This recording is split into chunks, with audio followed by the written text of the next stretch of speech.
নমস্কার, নবরান্নাঘরে একটা নতুন রেসিপিতে তোমাদের সবাইকে অনেক অনেক স্বাগত। আজকে একটা যখন দেখালামই যে চিকেনটাকে প্রথমেই, তার মানে বুঝতেই পারছো চিকেনের একটা প্রিপারেশন হবে।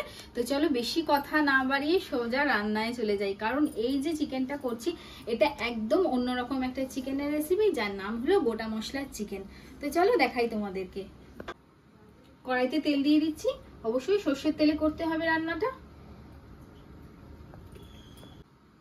তেল গরম হয়ে গেছে, এবার দেখো আলু কেটে রেখেছি। মাংস মানে আলু ছাড়া আমাদের কি চলে বাঙালিদের? তো আলু তো যেরকম মাংসের দরকার সেরকম ভাবেই কেটে ধুয়ে রেখেছি। এবার আলুগুলোকে আগে লাল লাল করে ভেজে নেব।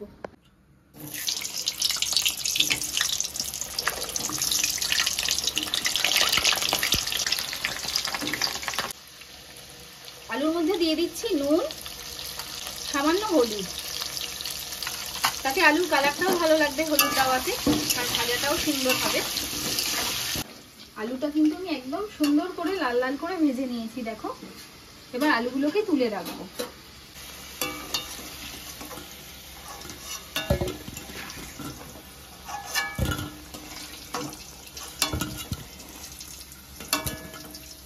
এবার এই তেলেই বেশ অনেকগুলোই ফোড়ন আমাকে দিতে হবে, যেহেতু গোটা মশলা সব গোটা ফোড়নগুলো আগে দিয়ে দিচ্ছি।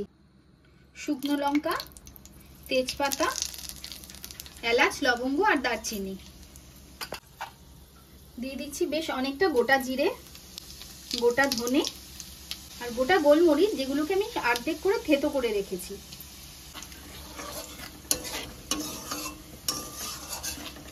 ফোড়ন থেকে সুন্দর গন্ধ বেরিয়ে গেছে।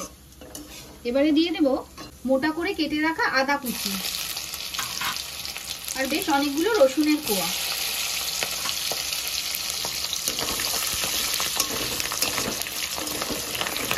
এবারে দিয়ে দিচ্ছি 1.5 চামচ মতো চিনি। সামান্য নেড়ে নিয়ে দিয়ে দিচ্ছি পেঁয়াজ কুচি।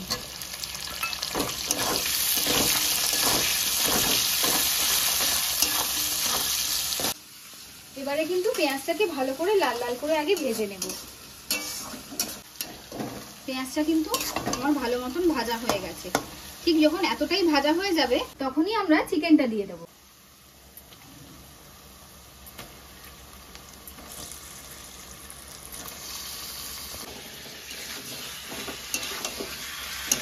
চিকেনটাকে পেঁয়াজের সাথে সব ফোড়নের সাথে কিন্তু এখন ভালো করে আগে ভাজবো, মিনিট 5 ভাজবো এভাবেই।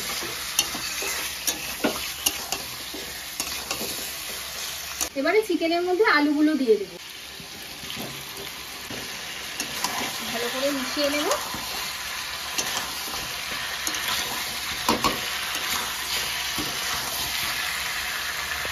এবারে দিয়ে দিচ্ছি মোটা মোটা করে কেটে রাখা টমেটো, আবারও ভালো করে নেড়ে নেব।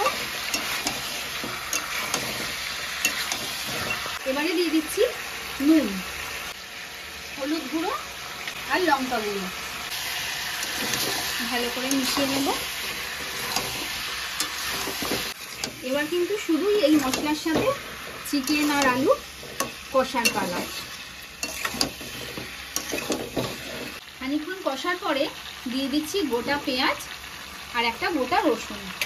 রসুনটা অবশ্যই ভালো করে ধুয়ে নেবে, দিয়ে আবারও ভালো করে কষবো।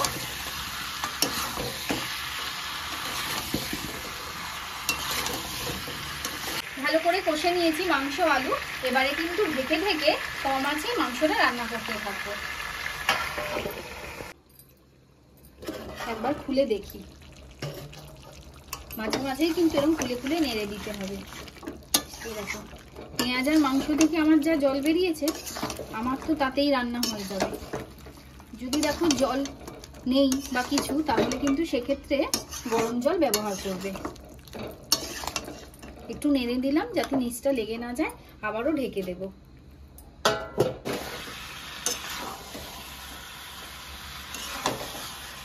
চলো এবার ফাইনালি খুলে দেখে নি মাংসটার অবস্থা। এই যে আমি তো মাঝে আরেকবার নেড়েই দিয়েছিলাম, মাংস আলু সব কিন্তু সেদ্ধ হয়ে গেছে। আর সাইড থেকে দেখো কিরকম তেল ছেড়ে দিয়েছে। চলো এভাবেই আমি আর নাড়বো না মাংসটাকে।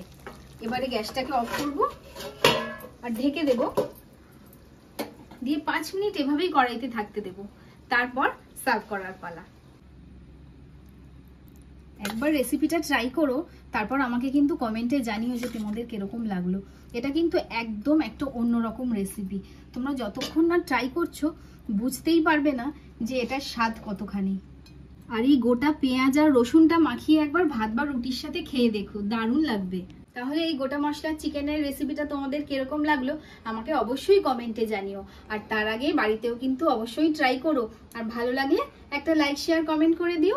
আর চ্যানেলটাকে তোমরা যারা এখনো সাবস্ক্রাইব করোনি, এরকম ভালো ভালো অন্যরকম রেসিপি দেখার জন্য অবশ্যই সাবস্ক্রাইব করে নিও।